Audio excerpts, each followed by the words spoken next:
السلام علیکم ورحمت الله وبرکاتہ. راځئ نن د باندې یو ناشنا بیان اورم. دا مولوي صاحب وایي د ما نه یو کس جومات ته راغی، د ما نه یې پوښتنه وکړه چې مولوي صاحب کم کس چې مړ شي ده ته به د قبر د عذاب د ده بدن ته میلاویږي که روح ته میلاویږي؟ ما ته تپوس وکړو چې ستا په خیال به د عذاب روح ته میلاویږي که بدن ته میلاویږي؟ ما ته یې وایي چې دا به زما په خیال دا به صرف بدن ته میلاویږي. نو مولوي صاحب وایي چې نه، نبي اکرم صلی الله علیه وسلم لکه دا وایي چې روح ته هم د عذاب میلاویږي او بدن ته هم میلاویږي. نو راځئ نور بیان نه سره په ویډیو کې واورئ. زه د ویډیو طرف ته زموږ ویډیو کوم خوښ شو خپل ملګرو سره یې شیر کړئ. زموږ ټیکنیکل بونیر چینل چې کوم دی ضرور سبسکرایب کړئ، زموږ دا پیج سره ضرور لایک کړئ. دا زمانه یو کس تپوس وکړو جومات کې ترجمه وکړه، ما ته یې مولوي صاحب دا راته وویل چې دا عذاب به دې روح ته میلاویږي او که دې بدن ته. نو ما ورته ستا څه خیال دی؟ یاره بس زما خو خیال دا دی چې دې بدن ته میلاویږي او دې روح ته نه. ما ورته خپل خیالات په جب کې کېدوه او د الله نبي فرمایي چې دا به روح ته هم میلاویږي او دا به بدن ته هم میلاویږي. څنګه یو سړي باغ دی شل تالانو او دوه کسان ورته غلا لاړه، مالک نشته. یو ګوډ لاړی پښتو ګوډ دی شل، او یو ړوند لاړی. د ړوند خو خپې روغې دي خو دا لیټونه یې کار نه کوي، لیزر یې کار نه کوي.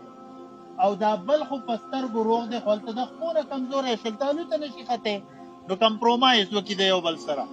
کمپرومایز دا وکړي، دا ګوډ دی ړوند ته وایي چې هلکه ستا خو لیټونه کار نه کوي او ډیمیج دی، خو زه به ستا دې ولو ته در وخېږم او ښه زبردست شل تالان به راشو کوم. لاندې دلی ودرولې، په دې کې پې مالک رالی په شپول ور واخته او لوړې ورته ښه غوړ کړو.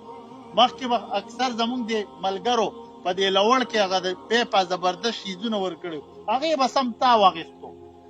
ولې یو خو دا خلک اوس ځکه دغه شو، هغه تاو واله لوړې نه دي لیدلي، هغه تاو واله چې دوی سم چلېده او هغه لوړو نه مونږ سیزونه لرې کړو، دا مست مست. نو به هر حال چې کله مالک رالی ښه زبردست لوړ ورسره دی تاوې کو ورته.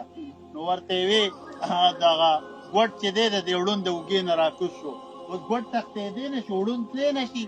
ولې د دواړه په سپیر پارټ باندې ډیمیج دي، په یو پورې خپې نشته په بل پورې سترګې.